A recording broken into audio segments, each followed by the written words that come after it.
I want to do this video to address a question that was raised a few days ago. And if I understand the question correctly, I recently provided the calendar to a person on the channel, and she was wondering why there are certain Sabbaths where the new moon is, back to back with the Sabbath, and why there are other Sabbaths where there's a day in between. So let me first tell you why this is confusing for us. The reason it's confusing is because the Antichrist in the world has intended for it to confuse us. He's trying to throw off, as it says in Daniel, God's set times. And so in the world, you are accustomed to a relentless set of 7-day weeks. Well, that's not what occurs in God's calendar. Therefore, when God is telling you in Leviticus 23 to count down 7 weeks up to the 50th day in Pentecost, there's a reason he doesn't say count down 50 days. He says count down 7 weeks up to the 50th day, and then you are to observe Pentecost. It's not because God is trying to be obscure. It's because he's speaking his language, and we're trying to understand it through the language that we've been accustomed to in the world that the Antichrist has confused. So if you're having a difficult time understanding this, just take time, have patience, and ask God for discernment. And believe that God will give you discernment, and don't go and try to understand it from man. Have enough information at your disposal in God's word, study it in his word, and keep taking your questions to him. So, in God's month, there are 30 days, but these are days according to what God defines a day to be. In God's year, we know that there are 360 days, 12 months of 30 days. But again, these have to be days that God has defined. So when I was first trying to understand this, I could not reconcile a lunar calendar that begins with new moon, the first day of the month, but is 360 days. That was one of the things that I was really struggling with until God ministered to me and helped me to understand that the moon is the faithful witness in the sky. You keep going back to the moon. And I'm using the language of the Bible because that's what matters, and that's the language that he used with me. The moon is the faithful witness in the sky. So we know that what the world calls a day is 24 hours. But what God calls a day, God has determined a day to be that separation of light from dark. So generally speaking, it's going to be roughly what we're calling 24 hours. However, a lunar cycle is 29.5 24-hour days, which God is defining to be 30 days, according to his definition. So if we're trying to define a month to be 30 24-hour days, it's not going to make sense. It's not going to make sense according to the cycle of the moon. And the moon is what? The moon is the faithful witness in the sky. At some point in the month, that 0.5 days is going to have to be reconciled. What happened to that other 0.5 days? Well, God has defined a day to be according to the separation of light from dark. He has defined a month to be when the new moon comes up. And when the new moon comes up is every 29.5 days. And we're talking about, by the way, a witness in the sky, not something that is not visible. You can't witness if you're not visible. The new moon is the crescent. It is not the dark moon that science has defined to be the new moon. The new moon is the crescent. So when that crescent comes up and is visible, that crescent has begun a new month. It is witnessing to you a new month has begun. And if a new month has begun, then the old month has been kicked out. If a new month has begun, then a new day has begun. And the old day from the previous month has been discontinued. And the moon does not consult with the world to say, well, what about 24 hours, right? Like, this is not what's happening.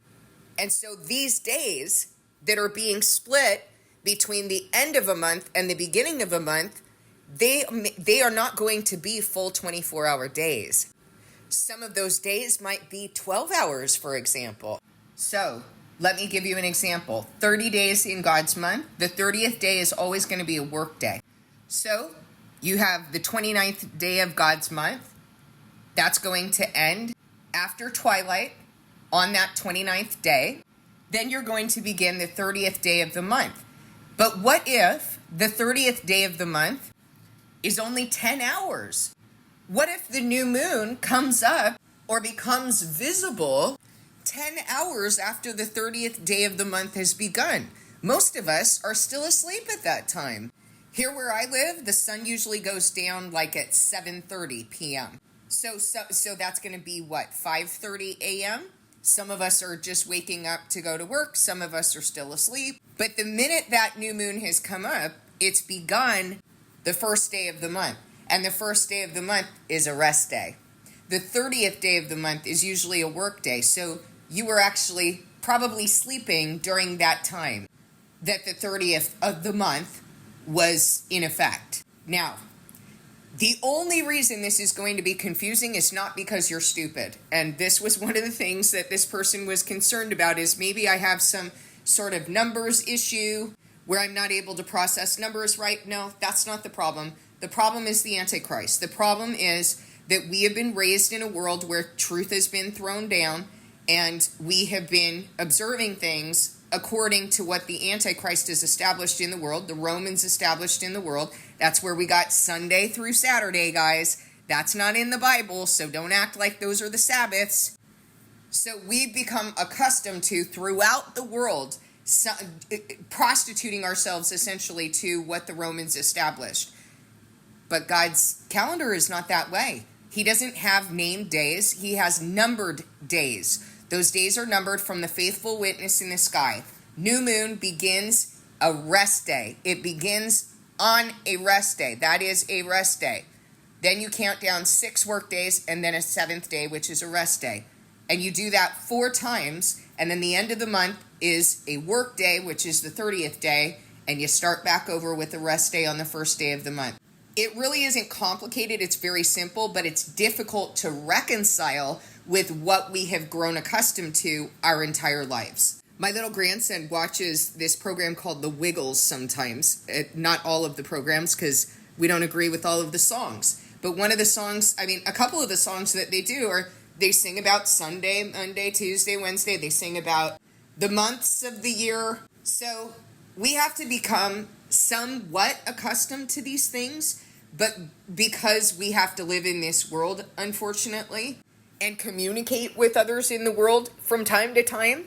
But the reason I bring this up is because since you were a little child, like my little 2-year-old grandson, these are the things that you've become accustomed to. Shouldn't it have been that you grew up in a spiritually healthy home where your parents knew God's law, knew the things that He established, and that was at the forefront of your mind? That was at the forefront of your teaching? Yeah, that's the way it should be. But it isn't the way it went. And so when you're coming out of Babylon, you need to understand that it's going to be difficult. It's not going to be easy to come out of Babylon. God's going to have to clean you up, and He's going to have to teach you His ways. This is why He gives you a new heart to understand His teaching. A softened heart, and then He places His Spirit in your heart, and He moves you to follow His laws and keep His decrees. You get new wineskins so that your heart, your wineskins can hold that teaching, can understand that teaching. So some months you're going to have the Sabbaths look like they're right next to each other, because on the Gregorian calendar, which we're trying to, this is our means of communication, right? Like to say, okay, on the Sabbath is going to correlate with the 23rd of this month, right? But on God's calendar, it's the 15th. Now it's like we're speaking 2 different languages, because we basically are. And so this month we have Sabbath is today. Well, actually the sun has gone down already, so it was yesterday. But it's correlating to the evening of the 27th of May to the evening of the 28th of May. And the new moon, I haven't gone outside yet. I have some, actually my neighbor's shrubs, or their hedge blocks my ability to see the moon, so I have to wait till a certain time in order to see it.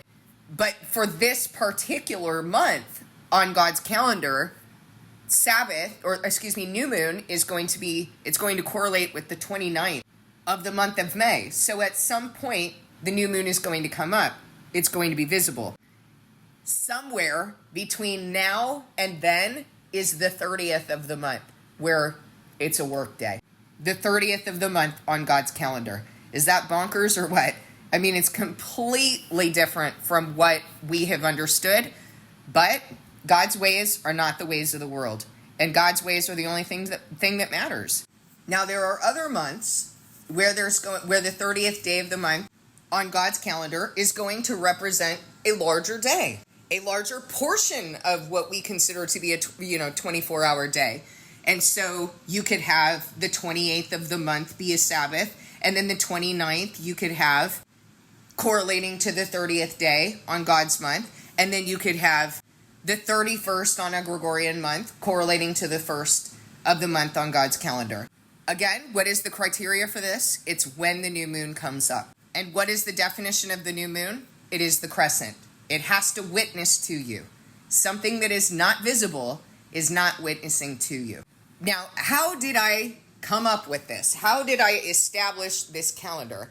What I did is, in biblical times, they didn't have technology, and technology is a double-edged sword, because sometimes we can use it to replace what God established, which is this relationship with Him and the visibility, going out there into the field and looking for that moon. So I want to caution you not to do that, not to replace what God has established, which is relationship with Him. Don't replace that with technology. Another danger in technology is that science, through technology, starts to redefine things. They start to say things like, oh, well, we thought that was the new moon, but now through our technology, we can see that the moon is actually there. It's just not visible with the naked eye. Well, if it's not visible with the naked eye now, then it wasn't something that God was acknowledging then, or He would have told us. But as it is, He told us to go out and look for it, and you wouldn't look for something that's not visible, guys. Normally, what would have happened is they would have been in open fields. Now we live on top of each other. Yay for us. I hate it. And we have synthetic light, fake lights and things like that. But if you were living in biblical times, you would have had a rooster who would have alerted you that light is coming up, and you would have had an open field and an open sky. You wouldn't have had my neighbor's hedge blocking your view. So what I did cautiously and responsibly is I went and looked at, and to be honest, I don't remember what illumination percentage I used. Obviously, we wouldn't have an illumination percentage in biblical times because we wouldn't have had that technology. But I utilized an illumination percentage to help me to understand when would the new moon be coming up. Or perhaps it's better for me to say, when would the new moon be visible? But I want you to understand that as a body, my family and I have also been responsible to go out and make sure that with the naked eye, that what is being projected is actually happening. If you would like to do this, and you should, if you have the Spirit of God in you, because it's commanded, when the sun goes down, that is the best time to look at what the phase of the moon is. That is when the moon is most visible, as the sun is setting. And so this should make sense to you that God has, as the sun is setting, you are transitioning from one day ending to a new day beginning, aren't you? That would have been the time that you would have been looking. And this is the relationship that God has established with us. I hope that this has been edifying. Please sit with God, because it's something you need to wrap your heart around. It's going to be difficult if you just try to ingest this at a carnal level. You need to sit and really understand this with God. And then listen to what I say. You need to obey what God has established if you want to understand. Someone is gone now because they were not willing to do that, because they were arrogant, trying to figure out God as though this is, the word is data, and they're writing a research paper. They're gone because they were arrogant and they would not obey. Don't make that mistake. Please discern this message with God.